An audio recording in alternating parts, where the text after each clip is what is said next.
Welcome students, Bismillahirrahmanirrahim. How are you all? Our today's topic is historical linguistics. ये question जो है आपको historical linguistic के तौर पर भी पूछा जा सकता है या फिर आपसे डायक्रॉनिक एंड साइक्रोनिक लिंग्विस्टिक के नाम से भी ये क्वेश्चन जो है पूछा जा सकता है। इसके अलावा भी डायक्रॉनिक लिंग्विस्टिक और साइक्रोनिक लिंग्विस्टिक के कुछ नेम होते हैं जो मैं आपको बताती हूँ अभी। तो ये डिफरेंट टाइप से क्वेश्चन जो है ना आपसे इसके बारे में पूछा जा सकता है, तो आपने इसको टॉपिक को बहुत अच्छे से प्रिपेयर करना है। आज के लेक्चर में तो मैं पहले आपको उसका इंट्रोडक्शन दूंगी, बाकी नोट्स वाला लेक्चर इंशाल्लाह इसके बाद हम करते हैं। तो ये जो हिस्टोरिकल लिंग्विस्टिक है, ये हिस्टोरिकल लिंग्विस्टिक जो है लिंग्विस्टिक की एक ब्रांच है। Swiss linguist Ferdinand de Saussure defines historical linguistics in his course of general linguistic 1916 कि उनकी जो book course of general linguistic है उसी में उन्होंने इसकी डेफिनेशन दी थी, the study of language at different times of history and its changes over various periods of history. कि यानी लैंग्वेज जो है हिस्ट्री के साथ साथ टाइम के साथ साथ किस तरह से चेंज होती रहती है, किस तरह से उसमें जो है तब्दीलियाँ आती रहती हैं, ये चीज़ जो है वो हिस्टोरिकल लिंग्विस्टिक में हम स्टडी करते हैं।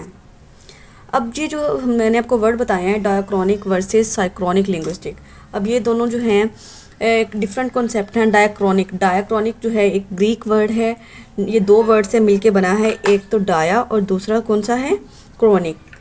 तो डाया का मतलब होता है थ्रो और क्रोनिक का मतलब या क्रोनोस का मतलब होता है टाइम, मतलब टाइम के थ्रू जो चेंज होती रहती है। Diachronic linguistic is the kind in which we study the historical development of language, जिसमें हम ये सीखते हैं कि लैंग्वेज जो है टाइम के साथ साथ किस तरह से जो है प्रोग्रेस करती है, किस तरह से उसमें चेंजेस आते हैं through different periods of time. It is also called historical linguistic. Diachronic linguistic को हिस्टोरिकल लिंग्विस्टिक भी कहते हैं।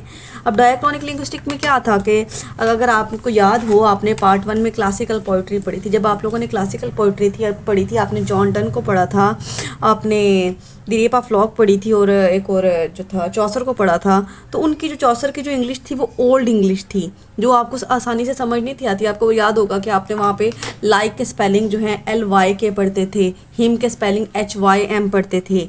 लेकिन अब टाइम के साथ साथ जो इंग्लिश है वो चेंज हो जाती है, मतलब जो चौसर की इंग्लिश है उसे ओल्ड इंग्लिश कहते हैं, फिर जो शेक्सपियर की इंग्लिश है उसे जो है मिडल इंग्लिश कहते हैं, और जो कि अब हम स्टडी कर रहे हैं जैसा कि हम मॉडर्न पोइट्री में हमने फिलिप लार्किन को पढ़ा है, विलियम ब्लेक को पढ़ा है, ये कंटेम्प्रेरी इंग्लिश है, मॉडर्न इंग्लिश है जो कि हम यूज़ करते हैं। मतलब यानी टाइम के साथ साथ उसमें जो चेंजेस आए थे, लैंग्वेज में जो चेंजेस आते हैं, तो उसकी स्टडी को जो है डायक्रॉनिक लिंग्विस्टिक या फिर हिस्टोरिकल लिंग्विस्टिक कहते हैं।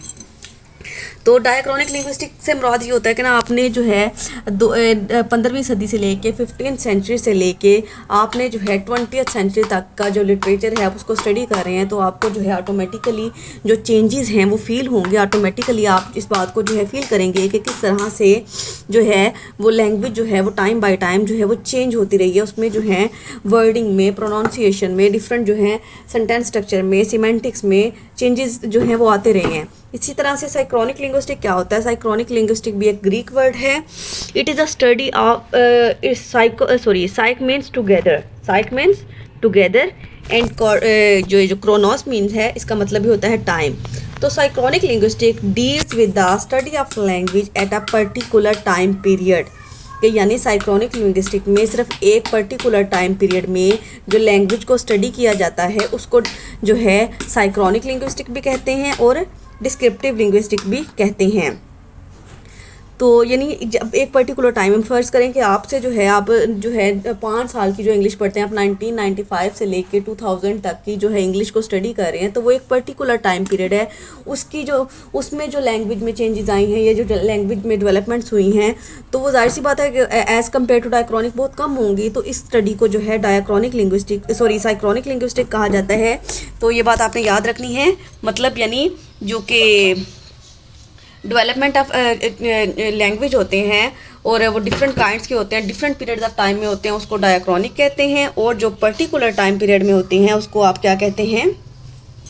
साइक्रोनिक लिंग्विस्टिक। अब टाइम के साथ साथ जो है लैंग्वेज में बहुत सी चेंजेस आ जाती हैं, हमारी कम्युनिकेशन में, हमारी बातचीत में जो है जो चेंजेस आते हैं। मतलब कुछ वर्ड्स होते हैं जो कि एक पर्टिकुलर टाइम पीरियड में जो है ना वो चलते हैं, उसके बाद जो है लोग उन लफ्ज़ों को इस्तेमाल करना छोड़ देते हैं। मतलब कुछ लैंग्वेजेस के ऐसे वर्ड होते हैं जो कि डेड हो जाते हैं, जिनको इस्तेमाल नहीं किया जाता, या फिर उनकी जो है प्रोनाउंसिएशन चेंज हो जाती है, ग्रामर चेंज हो जाती है, वोकैबुलरी चेंज हो जाती है, उनके मीनिंग्स जो हैं वो चेंज हो जाते हैं।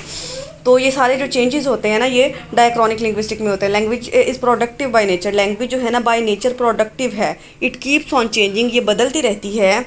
Word formation is a important factor of language change, यानी लफ्ज़ों का बनना, वर्ड फॉर्मेशन जो है वो लैंग्वेज चेंज का एक बहुत अहम फैक्टर है।